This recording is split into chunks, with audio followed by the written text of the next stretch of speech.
नमस्कार, पोखरा स्पोर्ट्समा यहाँलाई हार्दिक स्वागत छ। म केशव पाठक। आज मसँग एकजना व्यक्तित्व हुन्छ, एन्फाका निवर्तमान अध्यक्ष कर्म छिरिङ शेर्पा। दाइलाई स्वागत छ। धन्यवाद केशवजी। अब दाइ एउटा फुटबलको अभिभावक पनि हो होइन। 4 वर्ष कार्यकाल सफलताका साथ सम्पन्न गर्नुभयो र अहिलेको कार्यसमितिले एउटा अर्ली इलेक्सनको चाहिँ कुरा ल्याएको छ। यो एन्फामा चलिरहेको विवाद र यो सबै विषयमा यहाँको धारणा के हो? यो अर्ली इलेक्सन भनेको चाहिँ फेक इलेक्सन हो। किनभनेखेरि अर्ली इलेक्सन भन्ने चाहिँ एन्फाको विधानमा कतै पनि छैन। खेलकुद परिषदको ऐन र विनियमले पनि यो अर्ली इलेक्सनको व्यवस्था चाहिँ गरेको छैन। यो संस्था हो, एउटा चाहिँ अन्तर्राष्ट्रिय संस्था हो। यो नेपालको एउटा सबभन्दा ठुलो एउटा परिचित संस्था पनि भएकोले यो विधि र विधान अनुसार चाहिँ जानुपर्छ जस्तो मलाई लाग्छ।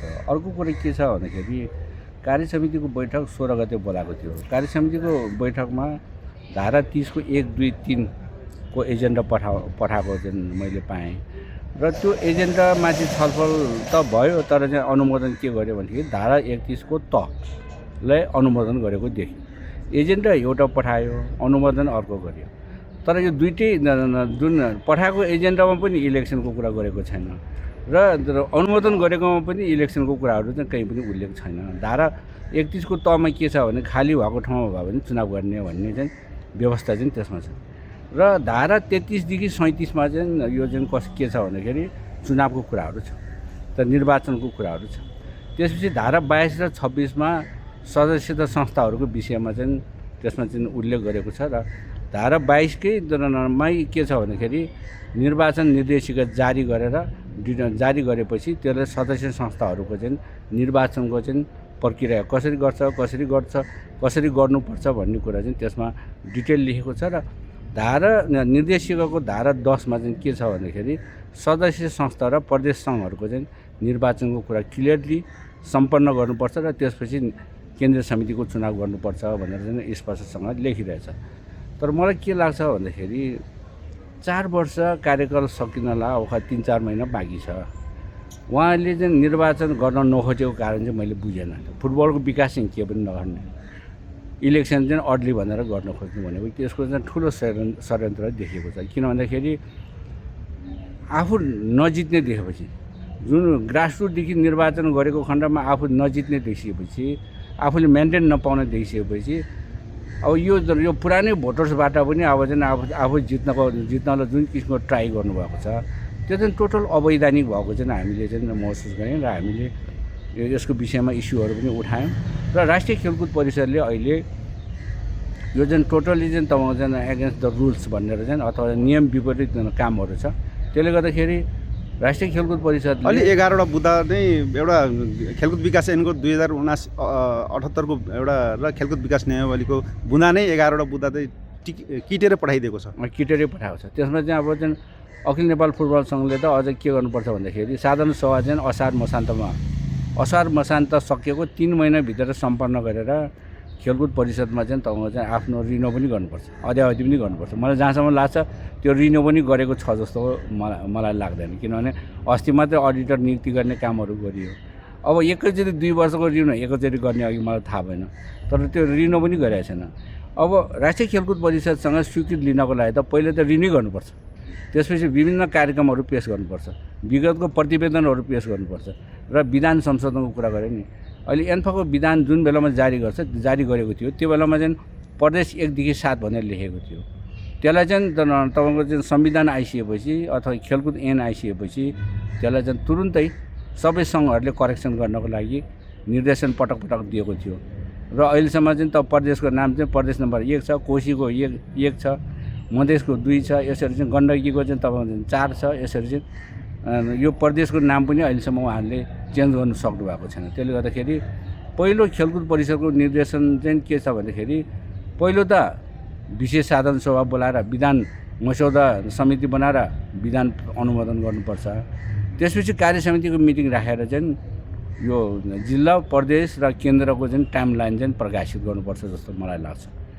जस्तो अब यो एउटा लिग आयोजना हुन सकेको छैन। फुटबलको गति चाहिँ एकदम तल झरेको, नेपाली फुटबलको गति नै एकदम तल झरेको अनुमान गर्न सकिन्छ। फुटबल 77 जिल्लामा पुग्नु पर्ने हो, त्यहाँ पुग्न सकेको छैन होइन।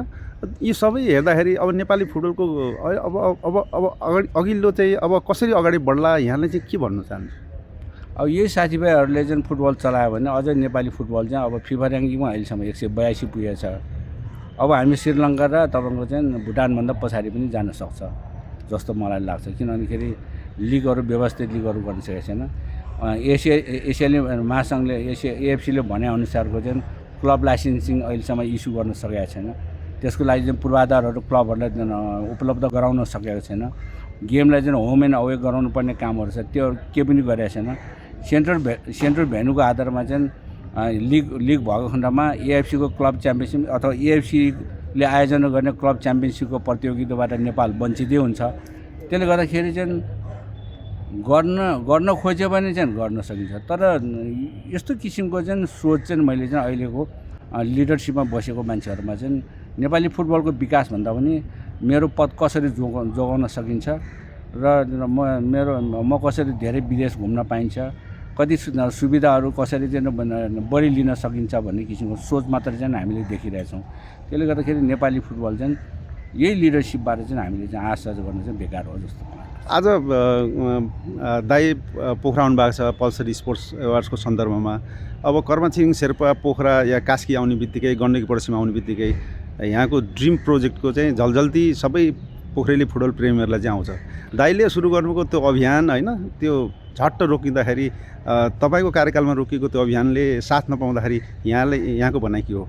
मलाई साह्रै दुःख लागिरहेछ। यदि चाहिँ हामी त्यो ड्रिम प्रोजेक्ट बनेको खण्डमा हामीसँग चाहिने टेक्निकल म्यान पावरहरू चाहिँ हामीले प्रशस्त उत्पादन हुन्थ्यो। हामीले चाहिँ ए लाइसेन्स, बी लाइसेन्स, सी लाइसेन्सको नियमित प्रशिक्षणहरू यहाँ हुन्थ्यो। राष्ट्रिय टिमको चाहिँ यहाँ प्रशिक्षणहरू यहाँ हुन्थ्यो। रेफ्रीको चाहिँ ट्रेनिङहरू यहाँ हुन्थ्यो। म्याच अफिसियलहरूको ट्रेनिङहरू यहाँ हुन्थ्यो। यसले गर्दाखेरि यो फुटबल भनेको चाहिँ एउटा चाहिँ धेरै पार्टहरूले चाहिँ समेट्ने चिज हो। त्यसले गर्दाखेरि चाहिँ हामीसँग टेक्निकल म्यान पावरको चाहिँ साह्रै अभाव छ। त्यसले गर्दाखेरि चाहिँ यो ड्रिम प्रोजेक्ट बनेको खण्डमा हाम्रो त्यो बेलाको कल्पना, मैले त त्यस्तो कोभिडको बेलामा पनि हामीले चाहिँ जुन EIA गर्नेदेखि लिएर टेन्डरिङ गर्नेदेखि लिएर गभर्मेन्टसँग स्वीकृत गर्ने सबै कामहरू सुरु गरेर टेन्डर गरेको थियो। तर दुर्भाग्यवश म निर्वाचनमा पराजित पनि भएँ। त्यो टेन्डर गरेको चाहिँ काम पनि स्टप भएकोले साह्रै दुःख लागिरहेछ। अब 4 महिनापछि त पक्कै पनि एन्फाको निर्वाचन हुन्छ होला। अब दाइ फेरि रिभाइभ गर्ने सोचमा हुनुहुन्छ या चाहिँ राम्रो कुनै साथीलाई चाहिँ अब फुटबल विकास यो व्यक्तिबाट हुन्छ भन्नेमा तपाईँ कस्तो खालको योजनाहरू बनाउनु भएको छ दाइले? पहिलो त इलेक्सनै अन्यलमा छ। यस्तो किसिमको षड्यन्त्रमूलक ढङ्गले चाहिँ निर्वाचन गर्दाखेरि पहिले त हामी विधि र विधानलाई चाहिँ बसाल्ने कामहरू गर्नुपर्छ।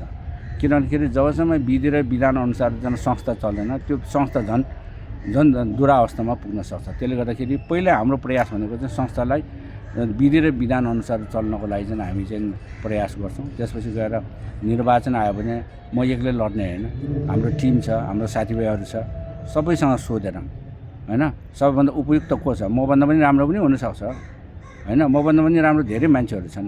त्यसले गर्दाखेरि चाहिँ त्यो चाहिँ हामीले सोधेर जुन बेलामा हामीले निर्णय गर्छौँ त्यो बेलामा नेपाली फुटबलको चाहिँ एउटा चाहिँ दृश्य देखिने गरेर चाहिँ हामीले चाहिँ कलेक्टिभ लिडरसिप जुन हामीले पहिले पनि भन्दै थियौँ त्यो पनि गरेको थियौँ।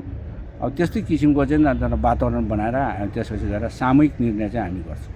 धन्यवाद दाइले। Thank you so much. यतिखेर हामीले कुराकानी गऱ्यौँ एन्फाका निवर्तमान अध्यक्ष कर्मा छिरिङ शेर्पासँग।